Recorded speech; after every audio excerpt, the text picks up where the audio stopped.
Coach, it's been about a month since we talked last. If you just want to give us an update on what the team's been working on in practice and what you're looking forward to starting this weekend. Great. Well, first of all, I'm so excited about the weather. It's about all I can think about right now. Our teams, it's been a really fun last month. Came back with some bumps and bruises, which is normal when you get started and working as hard as we've been working. And now everybody's kind of eased into healthy and ready to go. So it's a really fun group. I've talked about our roster is definitely smaller than what it's been in the past. Also, collectively, we're just more athletic than we've been. So every player can help us. Our really a focus of ours with our staff is to make sure that everybody's proficient at two positions. So when you're thinking about a roster and depth and you only have 18 players, and how do we get that depth? We get it from making sure everybody can play at least two positions, and we can interchange and make some adjustments as needed. So that's something we've really focused on, and it's gone well for us. Really pleased with that. It's the first year in a long time I feel like we have a really good balance, a good mix. So we've got a great senior class that has a lot of playing time under its belt, and a sophomore class that got a lot of playing time last year, and a freshman class that you'll see most of those kids in the lineup. So really athletic, really talented. Team chemistry is spot on. Again, with a smaller roster, I think that's allowed us to be a closer group, a group that's more on the same page, and it's been a fun group to work with. So you moved Herzog and Lee around. They're kind of your All-Americans. Where do you see them in the batting order? Do you kind of settled on that yet? I know you've tinkered with that before. Yeah, last year we had Herzog or Lee in the 3 initially, and then we bumped her into the 2, and all the data and analytics kind of has your key hitter in that 2 spot. When you look at it, she got 45 more ABs than the 3-hole hitter last year, so she's a kid we want to see up as much as possible. So we'll likely have her back in that 2-hole. Coco Woolley is a freshman who has really good speed, and we project her in our everyday lineup, so that gives us a lead off. And then you put Herzog behind Lee, which protects Lee a little more. So Herzog had a great year offensively last year, and those two together, I think, are a really dynamic punch in the lineup. Where's the development of Ackerman? She came on last year, had some big stretches. Where do you see her development as a hitter this year? Yeah, she's just gotten more consistent. She's gotten more relaxed and more composed as a hitter. She's one of those kids that's easily excitable. She's excited and ready to go, and so she can play left field for us. She can play first base. She can pitch. You'll see her some on the mound, which we haven't used her in the past. So you may see her in some relief situations. So she just keeps getting better and better, and she'll be there in the middle of that lineup. Opening weekend, obviously, a fun, exciting time. How does this kind of set the tone for the season, Coach, if you go out and make a statement this weekend? Yeah, opening weekend's always so much fun, and everybody's been chomping at the bit, excited about it. And really, just this mentality of destroying opponents, just that mentality of get after it and get it done and get off the field. And it's been fun to see this team. They have that instinct about them.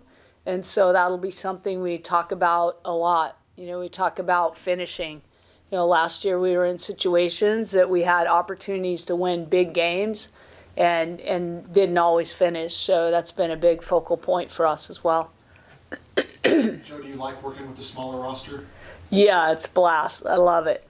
I love it because we can sit in our meetings, and because this smaller roster is also much more athletic, we have a lot of different options and people we can plug in. We're already talking about, okay, in this relief pitching situation. How do we make sure this hitter still stays in the lineup? And but I do like the smaller roster. I think it's easier to get buy-in. You know, you look at last year's roster, we had 25 players. So we have more people in the dugout, more people on the bench than on the field. And that can be really challenging at times, challenging to keep everybody happy and invested and working hard. So right now, every kid on our team believes they're going to be in the lineup, and that just makes for better competition on the field. It elevates everybody's play. Is there anything in particular you want to try to get out of your team this weekend? I really want to. I've said what's really important with this, not just to have players proficient at 2 positions, but that all 18 play, 17, because Warren has to redshirt. So 17 players get playing time, so they're all comfortable being in the game. You know, we weren't able to do that before, so you have someone you want to get playing time, and she's maybe not even seeing the light of day on the field. So our intention this weekend is to try to get every single player who's healthy and ready to play on the field at some point. And to do that throughout the year so that when we do have bumps and bruises and COVID and whatever may happen, that we've got everybody ready to go. Have you seen from like Grace and Trinity and Ryland that had to play big time for you last year, Coach? What's their growth been like, and how big of a step can they take? Yeah, Trinity Cannon's been really exciting to see in this off season. She's someone that at the end of the season, I talked to our staff and I said, I feel like we can do a better job developing her. She's a tremendous athlete. She has all the tools. She's big, strong, fast, quick, and explosive, and can hit for power. And so what we've seen from her is a totally different ball player this year. More consistent, hitting for power, middle of the field, oppo, which she wasn't doing last year, and just more confidence in the way she plays. And offensively, just a couple of tweaks, small tweaks in terms of her stance and her approach and her swing, and it's made all the difference in the world. So we see her as an everyday player and someone who's really developed. Ryland Wiggins, Coco Woolley makes Ryland better, and Ryland makes Coco better. You'll see Ryland in the middle of our infield. You may see her at short. You may see her at second. Same with Coco Woolley. You may see her in either of those positions. So Ryland, those people who followed us last year closely, you know, at the end of the season, she really started to take off offensively and did a nice job for us. And I think that you'll continue to see her get better and better. So she's just got a lot more consistent for us. She stepped up in big situations, and I think she'll run with that. And Grace Uribe, you know, she's a kid that we'd love to see in our offensive lineup, but our main focus is her pitching.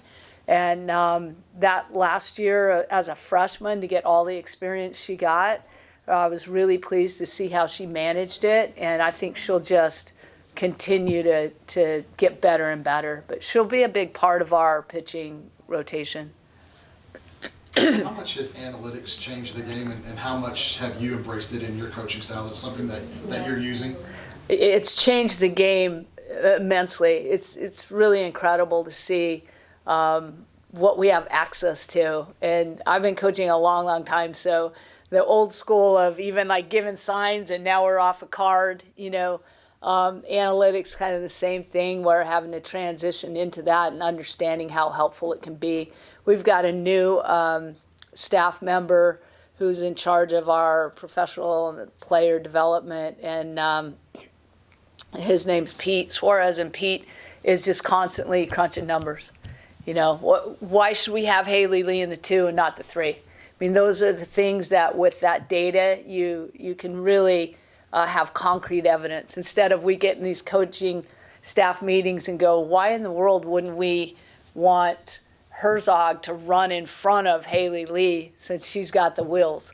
And so we use it every day now. We use it in all our hitting, in our exit velocity for hitters. pitching, we have something called Rapsodo, which now is registering the spin and movement, and it's really in miles per hour. It's changed the game, and I will say, those of us who've been in the game a long time, if we stay stuck in what we've been doing, we're going to get passed by. It's been really fun to be a part of it, and for our young coaches to kind of bring that new element and then to run with it.